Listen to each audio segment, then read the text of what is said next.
Hello! Welcome to my channel lucky bytes and vlogs. ఈరోజు Godavari style చేపల పులుసు చేసి చూపిస్తున్నాను.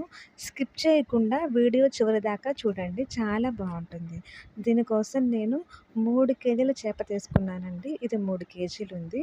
ఈ 3 కేజీల చేపని చక్కగా ముక్కలు చేసి మంచిగా కడుక్కొని 4 సార్లు ఆ ముక్కల్లో ఉప్పు, కారం, పసుపు, నూనె ఈ 4 వేసి చేత్తో మంచిగా ప్రతి ఒక్క ముక్కకి పట్టేలాగా బాగా కలుపుకొని మ్యారినేట్ చేసి పక్కన పెట్టుకున్నాను.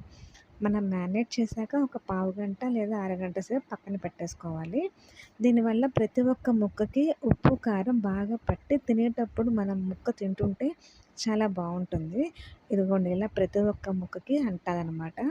మూత పెట్టేసి పక్కన పెట్టేసుకున్నాను. కూర కోసం 4 మీడియం సైజ్ ఉల్లిపాయలు, 5 లేదా 6 టమాటోలు, 150 గ్రామ్స్ చింతపండు, ఒక 10 పచ్చిమిర్చి. చింతపండుని ముందుగా నీళ్ళలో నానబెట్టుకోవాలండి. మనం రసం తీసుకోవాలి కదా! తర్వాత మిక్సీ జార్ తీసుకొని దానిలో 2 టేబుల్ స్పూన్స్ జీలకర్ర, 4 టేబుల్ స్పూన్స్ ధనియాలు, కొంచెం దాల్చిన చెక్క, 10 లేదా 12 లవంగాలు. ఫస్ట్ వీటి వరకు మాత్రమే మెత్తగా పొడి చేసుకోవాలి. వీటి వరకు పొడి చేసుకున్న తర్వాత ఒక గిన్నెలో 50 గ్రామ్స్ దాకా గసగసాలు నానబెట్టుకోవాలండి. గసగసాలు మన కర్రీకి మెయిన్ ఇంగ్రీడియంట్ అనమాట. మన పొడి మెత్తగా అయిన తర్వాత దానిలో ఒక 12 దాకా వెల్లుల్లి రెబ్బలు పొట్టు తీసేసి అవి వేసుకొని, ఈ గసగసాలు కూడా వేసుకొని దానిలో కొంచెం వాటర్ వేసి ఇలా మెత్తగా పేస్ట్ చేసుకోవాలి. మన కూరకి రుచి మొత్తం ఈ పేస్ట్ ద్వారానే వస్తుందండి. చాలా బాగుంటుంది. నేను టమాటోలు ముక్కలు వేయకుండా పేస్ట్ చేసుకున్నాను. మీ ఇష్టం అండి. మీరు ముక్కలు కూడా వేసుకోవచ్చు. గ్రేవీ కోసం మాత్రమే టమాటోలు వాడేది. తర్వాత మనం కూర స్టార్ట్ చేసుకుందాం. కడాయి పెట్టేసుకొని దానిలో వాటర్ వేసుకోవాలి. ఎప్పుడైనా మనం ఫిష్ కర్రీ వండేటప్పుడు కడాయి ఇలా వెడల్పాటి పాత్రనే చూస్ చేసుకోవాలి. గుంటలాగా ఉండేది తీసుకుంటే అందులో కూర సరిగ్గా తిరగదు. ముక్కలు కూడా ఒకదాని మీద అలా వచ్చేసి బాగుండదండి. ఇలా వెడల్పుగా ఉండేదే ఎప్పుడైనా తీసుకోవాలి ఫిష్ కర్రీకి. చాలా బాగా మంచిగా ఉడుకుతాయి ముక్కలన్నీ కూడా. ఉల్లిపాయలు వేసేసుకున్నాను. తర్వాత పచ్చిమిర్చి వేసేసాను. పచ్చిమిర్చి ముక్కలు కాకుండా ఇలా కాయలుగానే వేసేసాను. తర్వాత కొంచెం కరివేపాకు కూడా వేసి తాలింపేస్తున్నాను. ఫిష్ కర్రీని చాలామంది ఇలా వండుతారండి. తాలింపు పెట్టేసి ఇలా వేపేసి మోస్ట్లీ చాలా వరకైతే అందరూ కలిపి పెట్టేస్తారు. ఇలా కడాయిలో ఫస్ట్ ముక్కలు వేసేసి అన్నీ ఉప్పు, కారం, పసుపు, చింతపండు పులుసు అన్నీ అలా వేసేస్తారనమాట. ఎలా వండినా టేస్ట్ అయితే బాగుంటుంది. సో ఒక్కొక్క స్టైల్ అనమాట. తర్వాత అల్లం వెల్లుల్లి పేస్ట్ వేసేసాను.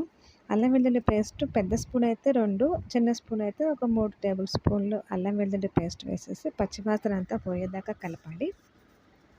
తర్వాత కొంచెం పసుపు కూడా వేసుకొని బాగా కలుపుకున్నాను. దీని తర్వాత టమాటో ప్యూరీ వేస్తున్నాను. టమాటో ప్యూరీ కూడా వేసి బాగా పచ్చివాసన అంతా పోయేదాకా బాగా కలుపుకోవాలి. పచ్చివాసన పోవాలండి. పచ్చివాసన అంతా పోయేదాకా బాగా కలుపుకొని దీనిలో చిటికెడు ఉప్పు, కొంచెం కారం వేసి మరొకసారి కలుపుకొని మూత పెట్టుకోవాలి. మూత పెట్టుకొని మనం తిప్పుకున్నప్పుడు నూనె అంతా పైకి తేలాలి. అప్పటిదాకా మనం వేగుతూనే ఉండాలండి పేస్ట్ అనేది. పచ్చివాసన పోయిందని అర్థమవుతుందనమాట మనకి ఆయిల్ తేలినప్పుడు. ఆయిల్ కూడా తేలిన తర్వాత అప్పుడు మనం ప్రిపేర్ చేసుకున్నాం కదా! ఈ గసగసాలు, జీలకర్ర, ధనియాల పేస్టు అదిగోండి ఆయిల్ తేలిందండి. ఇప్పుడు మనం ప్రిపేర్ చేసుకున్న ఆ పేస్ట్ వేసేసుకుందాం. దీనివల్ల కర్రీకి రుచి చాలా వెరైటీగా వస్తుంది. చాలా బాగుంటుందండి. ఈ పేస్ట్ మనకి మెయిన్ అని చెప్పాను కదా! చాలా బాగుంటుంది. ఈ పేస్ట్ వేశాక అడుగంటుతుందండి. అడుగంటకుండా మనం కలుపుకుంటూ ఉండాలి. ఇది కూడా ఆయిల్ తేలాలి. ఆయిల్ తేలేదాకా కలుపుకుంటూ 2 మినిట్స్‌కి ఒకసారి చెక్ చేసుకుంటూ ఉండాలి. మరోసారి మూత పెట్టేసి కాసేపు మనం మగ్గనిచ్చి పేస్ట్‌నంతా తర్వాత ఆయిల్ తేలింది అనుకున్నప్పుడు మూత తీసి చూసుకొని మనం రెడీ చేసుకున్న చింతపండు అదిగోండి చూడండి అడుగంటుతుంది అన్నట్టు అనిపిస్తోంది. బాగా కలుపుకోవాలి. తర్వాత మనం రెడీగా పెట్టుకున్న చింతపండు గుజ్జు ఉంది కదండీ! చింతపండు గుజ్జు కూడా వేసేయాలి. బ్యాక్‌గ్రౌండ్‌లో ఏదైనా నాయిస్ వస్తే అవాయిడ్ చేయండి. ఈ స్టేజ్‌లో మాత్రం మనం ఒకసారి చెక్ చేసుకోవాలండి. ఉప్పు, కారం, చింతపండు పులుపు, చిక్కదనం అంతా చూసుకోవాలి. తర్వాత చేప ముక్కలు వేసిన తర్వాత మాత్రం మనం గరిటె పెట్టి కలపకూడదు. ఏది చేసుకున్నా ఇక్కడే కొంచెం మనం మార్పులు చేసుకోవాలి. చింతపండు గుజ్జు కూడా వేసేసి మూత పెట్టేసి కలిపి బాగా ఈ ఈ పులుసంతా బాగా తెరిలిన తర్వాత మనం మ్యారినేట్ చేసి పెట్టుకున్న చేప ముక్కలు తెచ్చుకొని ఒక్కొక్కటిగా వదులుకోవాలి.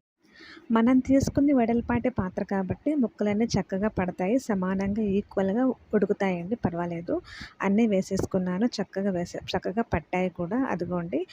ఇంకా గరిటె పెట్టి తిప్పకుండా క్లాత్ సహాయంతో మాత్రమే ఇలా చేత్తో పట్టుకొని 4 సైడ్స్ ఇలా కలియపెట్టుకోవాలి. ఒక్కసారి నేను మళ్ళీ చెక్ చేస్తున్నానండి.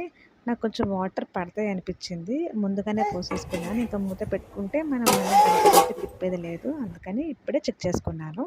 ఇంతలో కొంచెం కొబ్బరి, ఒక 2 టేబుల్ స్పూన్స్ మెంతులు పొడి చేసుకున్నాను. నేను పావు కేజీ దాకా బెండకాయలు తీసుకున్నానండి. ఈ చేపల పులుసులో బెండకాయలు చాలా బావుంటాయి. కొంతమంది మామిడికాయలు కూడా వేసుకుంటారు. నెల్లూరు సైడ్ వాళ్ళైతే ఇది గోదావరి స్టైల్ కదా! వీళ్ళు ఖచ్చితంగా బెండకాయలైతే వేసుకుంటారు. ఫేమస్ అనమాట. గోదావరిలో బెండకాయలు వేసుకొని చేపల కూర కామన్. అందరూ వండుకుంటారు మోస్ట్‌లీ. చాలా బావుంటుందండి. పులుపు కదా చేపల కూర. ఈ బెండకాయలు వేసేసరికి చాలా బావుంది కూర. ఇందులో ఇప్పుడు మనం ఎండు కొబ్బరి, మెంతులు పొడి వేసుకున్నాం కదా! అది కూడా వేసేయాలి.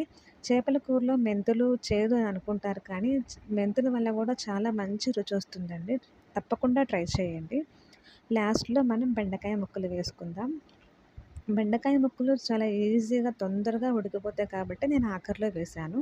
ఫస్ట్‌లో మాత్రం వేయకండి. పేస్ట్‌గా అయిపోతాయి. కూర మంచిగా ఉడుకుతుంది చూసారా?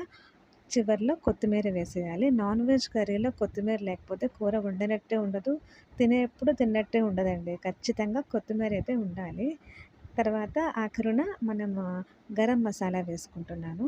ఈ గరం మసాలా నేను ఇంట్లోనే తయారు చేసి పెట్టుకున్న పొడండి. మీలో ఎవరికైనా గరం మసాలా పొడి రెసిపీ కావాలంటే నన్ను కామెంట్ సెక్షన్‌లో అడగండి. తప్పకుండా మీకోసం చేసి చూపిస్తాను. చాలా బావుంటుంది మసాలా పొడి కూడా. తప్పకుండా ట్రై చేయండి. నా రెసిపీ మీకు నచ్చితే గనక లైక్ చేయండి, షేర్ చేయండి, సబ్స్క్రైబ్ చేయండి.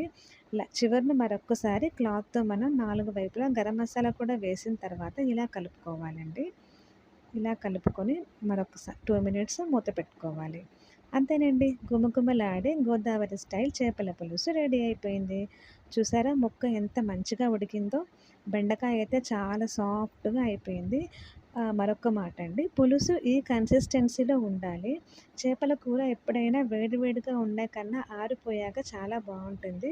ఆరిపోయాక ఇంకో విషయం చిక్కబడిపోతదండి. చిక్కబడుతది కొంచెం. సో, అందుకని మనం ఈ కన్సిస్టెన్సీలో ఆపేస్తే బెటర్. చాలా బావుంటుంది. తప్పకుండా రెసిపీ ట్రై చేయండి. Thank you so much for watching అండి. Please like, share and subscribe to my channel lucky bytes and Blogs. Thank you. Bye bye.